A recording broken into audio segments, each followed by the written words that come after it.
নমস্কার বন্ধুরা, সোমা কিচেন বাংলায় আপনাদের সবাইকে স্বাগত। আশা করছি আপনারা সবাই খুব ভালো আছেন। অন্য দিনের মতো আজও একটি দারুণ চাইনিজ রেসিপি নিয়ে চলে এসেছি, এগ প্রন রাইস।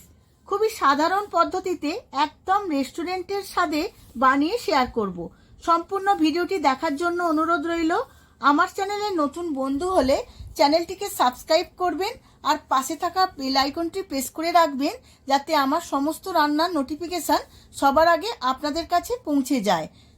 আর ফেসবুক বন্ধুদের কাছে অনুরোধ পেজটিকে ফলো করার জন্য। চলুন দেখে নেওয়া যাক রেসিপিটি। এখানে আমি 500 গ্রাম জিরা রাইস নিয়েছি। দুবার তিনবার জল পাল্টে পাল্টে খুব ভালো করে ধুয়ে নেব, যাতে চালের গায়ে সাদা অংশটা চলে যায়। পরিষ্কার করে ধোয়া হয়ে গেছে, এবার আধ ঘন্টা ভিজিয়ে রেখে দেব। এবার চালটা সেদ্ধ করার জন্য আগে থাকতেই জল গরম বসিয়ে দিয়েছিলাম। এর মধ্যে দিয়ে দেব অল্প একটু নুন আর দেব 1 চামচ সাদা তেল। জলটা খুব ভালো করে ফুটে গেছে, এবার ভিজিয়ে রাখা চালটা এই জলের মধ্যে দিয়ে দেব।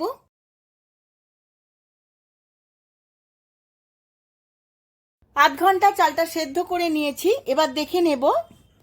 চালটা মোটামুটি 80% সেদ্ধ হয়ে গেছে। এবার চাল থেকে ফ্যানটা ঝেড়ে নেব। এবার অন্য একটি কড়ার মধ্যে তেল বসিয়ে দিয়েছিলাম, তেলটা গরম হয়ে গেছে। এবার দুটো ডিম এই তেলের মধ্যে ভেজে নেব। ডিমের মধ্যে অল্প নুন দিয়ে ডিমটা কুচো কুচো করে ভেজে নেব। খুব ভালো করে একটু ভাজতে হবে, না হলে রান্নার পরে ডিমের আষ্টে গন্ধ ছাড়তে পারে।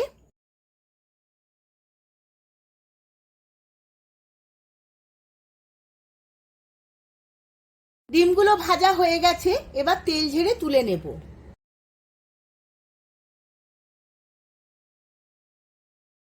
আমি ডিম ভাজার তেলে আরো একটু তেল দিয়েছিলাম। এবার চিংড়ি মাছগুলো এই তেলের মধ্যে ভেজে নেব। আর এর মধ্যে দিয়ে দেব অল্প একটু নুন আর 1 চামচ গোলমরিচের গুঁড়ো। এবার সমস্ত কিছু মিশিয়ে চিংড়ি মাছগুলো হালকা করে ভেজে নিতে হবে, বেশি ভাজলে শক্ত হয়ে যাবে। চিংড়ি মাছগুলো হালকা করে ভাজা হয়ে গেছে, এবার তুলে নেব।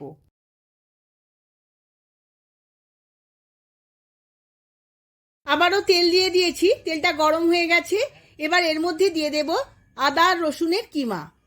আদা রসুনের কিমাটা খুব ভালো করে ভেজে নেব। আদা রসুন ভাজতে ভাজতে এর মধ্যে দিয়ে দেব গাজর। গাজরটা আমি খুব ছোট ছোট করে কেটে নিয়েছিলাম। আবারও এর সাথে খুব ভালো করে গাজরটা ভেজে নেব। আর দিয়ে দেব ছোট ছোট করে কেটে রাখা বিনস। বিনসটাও আমি গাজর আর আদা রসুনের সাথে ভেজে নেব।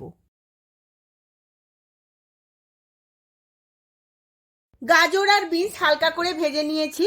এবার এর মধ্যে দিয়ে দেব ছোট ছোট করে কেটে রাখা পেঁয়াজ। পেঁয়াজটাও আমি এর সাথে হালকা করে ভেজে নেব।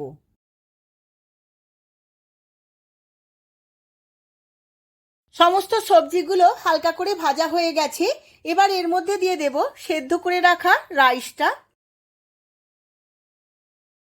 এবার রাইসটা সমস্ত সবজির সাথে খুব ভালো করে মিশিয়ে নেব। এইভাবে আমি 2 থেকে 3 মিনিট ভেজে নেব।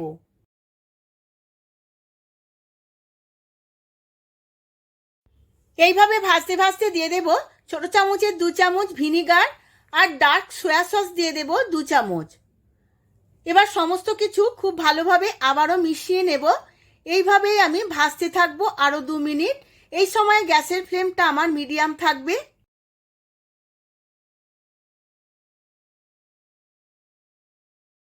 কিছুক্ষণ ভেজে নেওয়ার পর দিয়ে দেব ভাজা ডিম আর চিংড়ি মাছগুলো।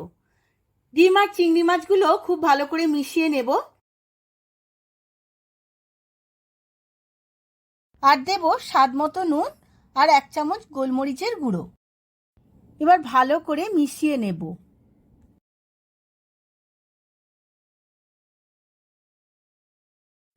এবার স্বাদের ব্যালেন্সের জন্য অল্প একটু চিনি দিয়ে দেব।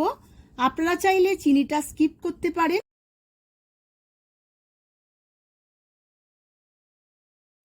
সমস্ত কিছু খুব ভালো করে নাড়াচাড়া করে নিয়েছি।